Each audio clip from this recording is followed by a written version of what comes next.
Hello, welcome everybody to Red Wolf Roundtable. I'm Tristan Harlan here with my good friend, my good pal, my good compadre, the man, the myth, the legend, Juicebox, Cooper Milder. Cooper, how you doing today, my buddy? I'm doing fine today. Thanks for asking, Tristan. We got a great episode for you here today on Red Wolf Roundtable. You know, it's going to be a good episode like always because we're the best show on ASU TV. Yeah, Cooper, we got a lot of exciting things to talk about this week. We got some basketball coming up later, and we got even, football standings. We got a lot of good stuff on deck. But before we get too carried away, you already know what time it is. It's time to send it to our news desk correspondent, Ella Jane Britt. Ella Jane, how you doing? I'm great, Tristan. Thank you. Once again, my name is Ella Jane Britt, and welcome back to the Red Wolf Roundtable News Desk. In this week's Arkansas State Athletics, Mackenzie Robinson was named Sun Belt Conference Defensive Player of the Week, where she contributed to the full 90 minutes in the 1-0 win over Georgia Southern this past week. Robinson had the primary assist on Darby Stott's game-winning goal. This star player and her pack of Red Wolves return to the field this Thursday as they drive to Old Dominion. Kickoff is set for 6 p.m., and the game will be broadcasted live on ESPN+. Two outstanding men on the Red Wolves football team have also received some honors. Johnny Lang has been named the midseason All-American by CBS Sports and was named the all-purpose position. Lang ranks third nationally in the top of the Sun Belt Conference, averaging 166.29 all-purpose yards per game, and eighth nationally, currently leads the league with a kickoff return average of 27.8 yards. If you would like to see this star player, you can catch those Red Wolves take on the Ragin' Cajuns this Saturday in Lafayette, or catch the game live on ESPN+. Kickoff is set for 4 p.m. It's almost time to see the Red Wolves basketball team alley-oop into their season. Caleb Fields has been named preseason All-Conference. Fields started in 29 games last season and finished averaging 7.3 points, 3.6 rebounds, 4.4 assists, and 1.1 steals per game. Fields is the only starter returning, along with 7 returning letter winners and 9 newcomers to the roster for the 2022-23 season. The Red Wolves will start their season off with the annual Scarlet and Black scrimmage, which is set for 6 p.m. and will be located inside the First National Bank Arena, along with free admission. In A-State women's basketball news, Patton and Pendleton both tabbed preseason All-Conference. Kaya Patton averaged 14.3 points a game before an injury cut her season short. Patton was the leading scorer for the team and even included a 30-point shootout against ULM. Lauren Pendleton was the league's freshman of the year last year and averaged 11.3 points and 4.6 rebounds while shooting 85.1% from the free throw line. These Red Wolves are set to kick off their season November 10th on the road to Louisiana Tech. Tip-off is set for 11:30 a.m. and will be broadcasted live on CUSA.tv. That's all I have for you this week from the Red Wolf Roundtable News Desk. Tristan and Cooper, back to you. Cooper, it was an exciting weekend in Arkansas State sports. Unfortunately, once again, the football team choked away their chance to beat the Golden Eagles of University of Southern Miss. But unfortunately enough, we got to take a look at some of the standings after this past week's action. First of all, let's take a look at the West where Arkansas State is. They're currently sitting sixth at 1-3. South Al, who we're playing coming up shortly, is 2-0 in the conference. Troy right behind them at 3-1. And Cooper, what you seeing right there looking at the West standings? I'm saying that we're in 6th place, and I don't like it at all, We'll get more into the game. We watched that game, and it was kind of one of those you were almost laughing at it. But, standing-wise, South Al's 2-0. We still may have a chance, but it's just we're gonna definitely have to win out. South Al, we're gonna have to beat them, and they're gonna need to lose a couple games. But right now, just please make a bowl. That's all I'm asking for. Just make a bowl, please. We need to get up there in the standings real quick. Yeah, Cooper. So now let's go ahead and jump on to the opposite side, the East. Looking at that side of the bracket, the standings, Old Dominion, who we should have beat, is currently sitting at the 1 spot, followed by our old foe, Coastal Carolina, that KFC, that turquoise fried chicken that we talked about last year. James Madison, again, another team we probably should have beat. Georgia State, Georgia Southern, App State, Marshall, teams that we won't really see this year in the football side, but nonetheless, they are some very good teams. The Sun Belt is at its top competition this year, and just looking at a standpoint of a Sun Belt fan, not just an Arkansas State fan, it's good to see the Sun Belt finally having some competition. I'm just glad we're not on that Eastern Conference because that's a juggernaut in itself, and I'm just glad we don't have to really go through all those games. But you know, that's all we have for this segment. You're watching Red Wolf Roundtable here on ASU TV.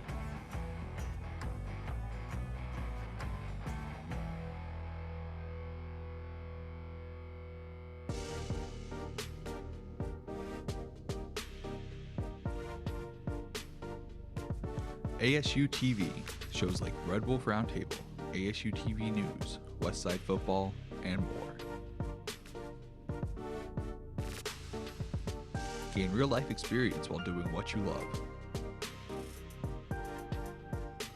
Get involved with ASU TV today.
ASU TV, covering all your favorite sports.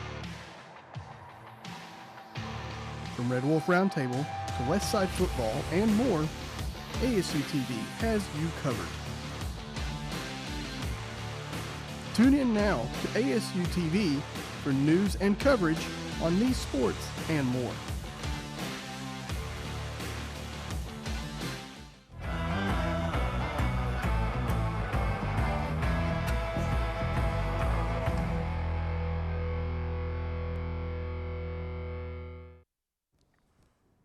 Welcome back to Red Wolf Roundtable, guys. And, you know, the weather's starting to get colder here in Jay Vegas, Arkansas, which can only mean one thing.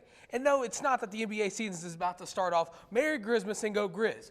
But it's about time for some A-State basketball. And, you know, Media Day was over the past couple of days, and Coach Bellotto was up on deck today, and we were able to get a chance to hear what he had to say. So let's go ahead and take a look at what he had to say about the upcoming season. Well, I'll say, you know, we went into the portal this year as well. So it's always, it could be a negative or a positive, the kind of the way you look at it. You know, for us, we try to sell to people that we understand if you come here, we're going to develop you as a player. And obviously, you know, Northside wasn't highly recruited out of high school. Not a lot of people knew about him. Next thing you know, he's Sun Belt Player of the Year. I attribute that to his teammates and also my staff and the development of him as a player. So if you want to come to a place that's going to develop you to be a pro, Arkansas State's a good spot. And we're going to look to that to see who else we can get in our fold and continue to do that, you know, for the program moving forward. Players that you have along with Caleb, Malcolm Farrington, Marquise Davis, who's a senior. Tell us about what you anticipate for those guys as they move up the ladder in the leadership role. I will say those two are, along with Avery Phelps, are the ones that have to take the biggest jump. You know, Marquise was battling injury for the last 2 years. He's now, knock on wood, healthy. Malcolm Farrington has come on for us the last 2 years going into the tournament. Had a great game against Monroe the first game, had some big games on the road for us, and then Avery Phelps is kind of our best utility guy. You put him wherever, and he'll do everything right to help you win games, and he's helped us win games. So those three guys have to take a gigantic step. They have so far, but they can continue to do that for us to be good. Cooper, I don't know about you, but hearing those statements from Coach Bellotto only makes me more excited for the basketball season coming up. And we'll have words from Coach Rogers soon, but now we got to go ahead and dive into the game against Southern Miss. And unfortunately, like we've seen all year, Arkansas State decided to play 3 quarters instead of 4, and they choked the game away. Well, right now you might really want to call us the Arkansas State Falcons because we're playing like the Atlanta Falcons. Anytime we get a lead, we're just going to choke it away. And what did we do? Choked it away. And, you know, the first half, we were actually winning in the first half. So let's take a look at the first half stats real quick. And I mean, we didn't play bad. We had 141 yards passing, but what killed us the most, we can't establish the run game. Now, Cooper, I almost cut you off, but I'm glad you kind of sent it to me because I got a little bit to say about this first half stat line. You have -4 rushing yards in the first half. You've got two of the best running backs in the Sun Belt, and you only have -4 rushing yards? I don't know what's going on. You know, a lot of fans have been talking. I don't know if it's Butch. I don't know if it's the offense coordinator. But when you got two of the premier running backs in the Sun Belt in your backfield, you got to get them more protection. You got to get them in the open field. You got to have more than 10 first downs in the first half if you want to win these ball games. I don't care that James Blackman is playing good. I don't care that he doesn't know how to run the ball outside the pocket. When you have Brian Snead and Johnny Lang in that backfield, you got to get them in open field if you want to win these ball games. And the crazy thing about that, we had less yards total than they had in the first half. And we were winning 10-7. It wasn't like we had to come back into the game. We were winning all game until literally the final minute. We were winning the whole game. And not to mention, we got our first interceptions of the whole season against Southern Miss. And we scored 9 points in the third quarter, up 19-7, cruising through. And then fourth quarter comes, and it's like, well, the offensive coordinator has just left, so we put up a little baby clicking buttons, calling plays in the fourth quarter, and we're going to allow 13 unanswered points for them to win by 1 point. We couldn't even get into field goal range at the end of the game. Yeah, Cooper, you brought it up great, and you're going to see it when we look at the rest of the stats from the remainder of the game. But you have a chance to go down with the best kicker in the NCAA, knock on wood so nothing happens and I don't jinx him. You have one of the best kickers in the NCAA who hasn't missed a kick yet. You can't even get in the field goal range where you can kick the field goal and win the game. We finished with 50 yards rushing. Every game we've lost this year, we haven't established the run game at all. Because, yeah, James Blackman, he's a great quarterback. He can be able to pass for 236 yards. But if we can't establish the run game, they're just going to end up sending a pass rush every play and get to him because they know, well, they're not going to run the ball because they can't run the ball or they're not choosing to run the ball.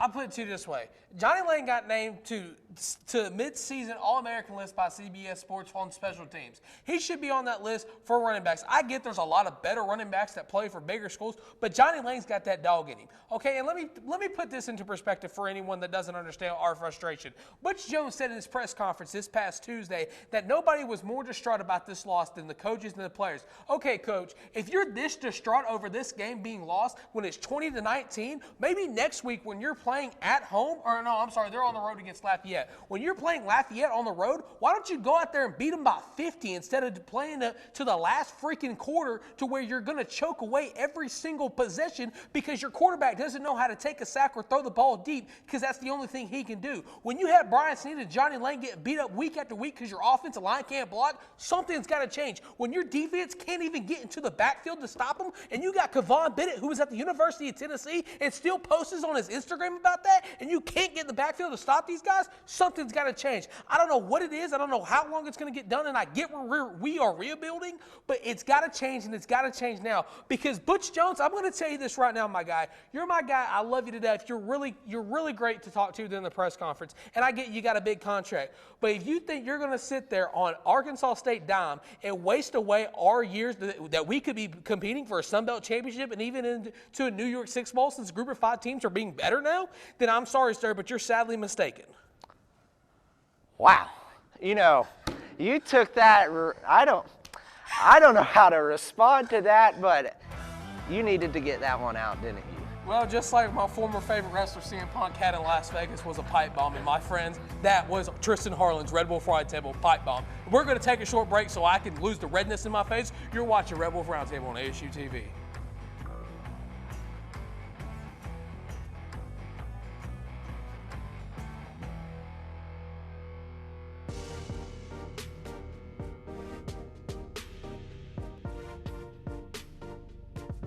ASU TV, shows like Red Wolf Roundtable, ASU TV News, Westside Football, and more. Gain real-life experience while doing what you love. Get involved with ASU TV today.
ASU TV, covering all your favorite sports.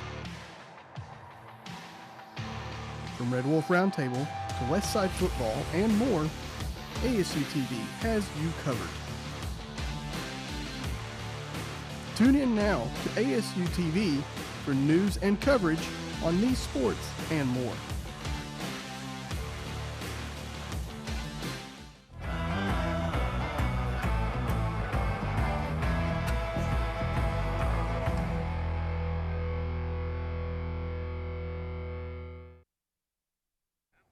And welcome back to Red Wolf Roundtable. As Tristan Harlan gets his breath back from that little good rant, you know, we talked about men's basketball, but now let's transition to women's basketball media day. We heard from Coach Rogers, so now let's go see what she had to say about the upcoming season. You know, I learned a lot about myself as well as a lot about my team. We experienced adversity. You know, our head coach deciding to step down and us playing less than 24 hours away. We all just kind of had to put our heads together and say, hey, we can do this. And we had a meeting with the team that night. And to be honest with you, you know, we didn't know what was going to happen the next day because everyone was upset, including me. But the next day we had a shoot around and the team was super excited. The energy was just different. And I knew walking into that gym that day that this team could do it and I could too. Through your non-conference schedule and also what this new Sun Belt, well, this is just the conference schedule. Run us through your non-conference and then your Sun Belt schedule, which includes 4 new teams. Well, you know, when we were creating our non-conference schedule this year, we wanted to create a schedule that was going to get us ready for conference. Because, you know, the Sun Belt is constantly rising, and with the addition of the new 4 teams, we felt like we really had to put together a schedule that was going to get us ready. So we're only playing 1 non-Division I, and we wanted our team to be battle-tested early. You know, we feel like we have the pieces, we have the experience, we have the talent to go in and compete with these teams, so we're looking forward to it. You know, Coach Rogers, she said a lot of good things throughout the press conference, and she went back and talked about, you know, when midway through that beginning of the season last year, head coach gets up and says, I'm done, and, you know, a lot of uncertainty for the team. But what I liked about her, we talked about it last year, and we're going to continue to talk about this year. She never gave up. The girls love her, the team loves her, the coaching staff loves her, and she's just a great overall coach. She's the first African-American head coach for Arkansas State, and that's awesome for her. And I feel like she can really bond the team together. And this is her first year coming in as a real head coach. She has the all off season. She has the players to work with. And I feel like A-State women's basketball is going to be really good this year. Yeah, Cooper, like I was telling you before the show went live, is I'm a big Coach Rogers fan. You guys seen it last year, heard it last year. I was really advocating for her to get the head coaching job once it became available, and everybody knew how interested that, you know, athletics was in her. And now that she has that first season to really have her players, her playbook, her schemes, her, you know, her what she wants to do, I feel like it's going to be not a extremely good year, but it's going to be an eye-opening year to show that, hey, Coach Rogers should have been here all along. I mean, no disrespect to the former head coach, but, I mean, you kind of left us high and dry. And then now that Coach Rogers has taken this team back over, she's got girls that really wants to play for her. She's got a big transfer from Missouri, Izzy Higginbottom, who I've heard nothing but good things. And the biggest question for the season, in my opinion, which I'm sure we'll cover long ways away from now, is that Jade Upshaw, do you bring her off the bench still, or do you put her in the starting lineup to where she can able to catch and shoot in the corner or on the wing to where she can really open up that offense for Kia Patton, for more of the girls to really open up this offense for her? I honestly could see her playing, a Tyler Hero role, those, set and done 6-man to bring in to shoot the ball. So that's my expectation from her. Yeah, Cooper, but we're going to take another short break. When we come back, we'll be talking more football, and hopefully I don't go red again. You're watching Red Wolf Roundtable on ASU TV.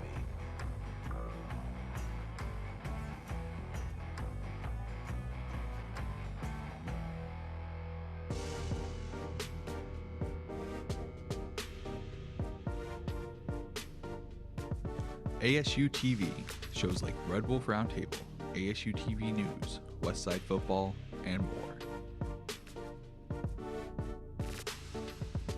Gain real-life experience while doing what you love. Get involved with ASU TV today.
ASU TV, covering all your favorite sports. From Red Wolf Roundtable to Westside Football and more, ASU TV has you covered. Tune in now to ASU TV for news and coverage on these sports and more.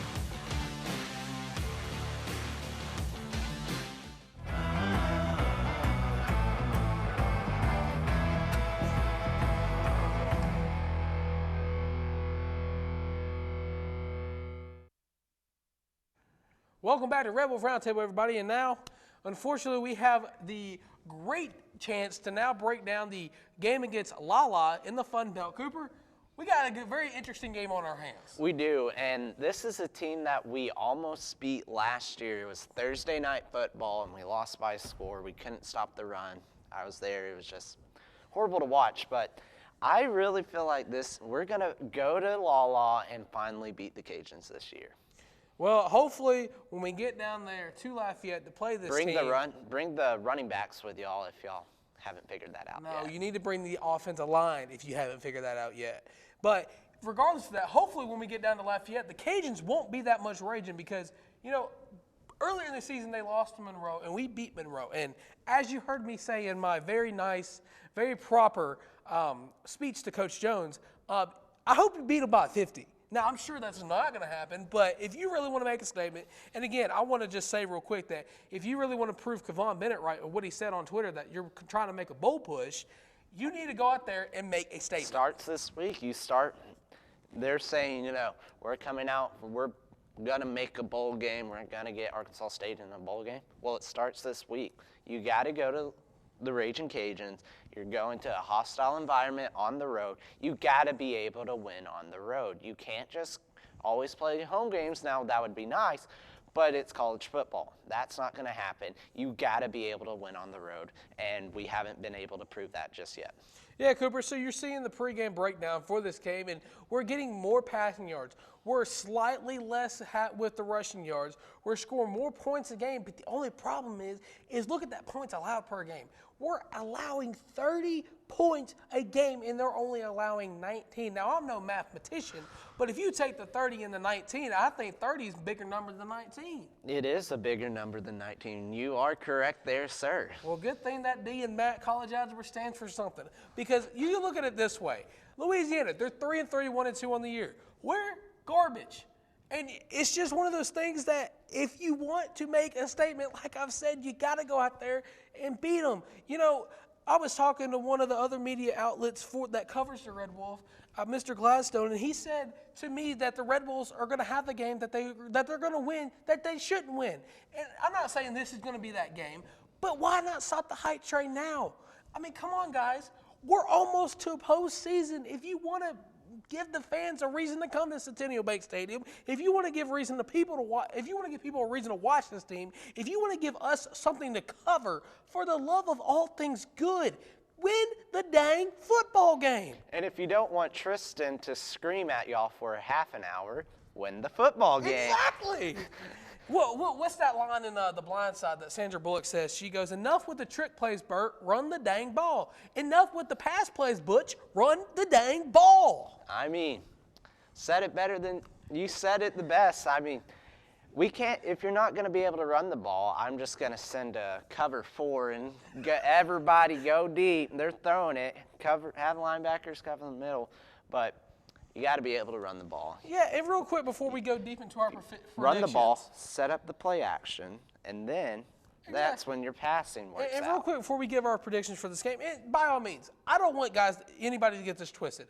This is not a hate speech against James Blackman. It's nothing against the receivers. It's more or less the angry fan coming out of me that is tired of week after week after week to looking at my phone if I'm not able to watch the game, to saying, oh, Arkansas State is up by a touchdown going into the fourth quarter. Oh, it's the end of the game and we lost by 1. Yeah. But before we get too carried away, we're going to send it back to our amazing news desk correspondent, Ella Jane Britt. You can catch the A-State football team as they take on the Raging Cajuns this Saturday in Lafayette, or catch the game live on ESPN+. Kickoff is set for 4 p.m. Back to you guys, Tristan and Cooper. Well, Cooper, before we get to hitting the high road, I think we got to give our great fans a score prediction for this game. Now, Cooper, I'm a gentleman here. I am your best pal. What's your score prediction for the game? Well, let's say they give up 19 points a game. We score about 30. So I'm going to say 27-24 A-State game-winning field goal. Ooh, I like what you're cooking. You're cooking with grease, and I like some chicken grease. But, Cooper, you know, I know A-State football at this point. I'm not going to say it's going to be a high-scoring game and we're going to win by more than a touchdown. I think, honestly, it's going to be somewhere around the lines of 21-14. Okay. 21-14, A-State wins. I'm not going to say how we're going to win, but dang it, we're going to win. Yeah. But just know there's going to be a little bit of controversy in how we're going to win. But, Cooper, what else are you thinking for this game? I mean, I think I pretty much covered all the main points. I mean, I think everybody's tired of hearing me talking. So, Coop, what you got going for the rest of this? Well, you see, they're wanting the bold push, and we're saying you got to win this week. If you do lose, it's okay, the world might be over if you do lose this week for bowl hopes, but you still have a chance until you get that 7th loss. And I'm saying with our schedule,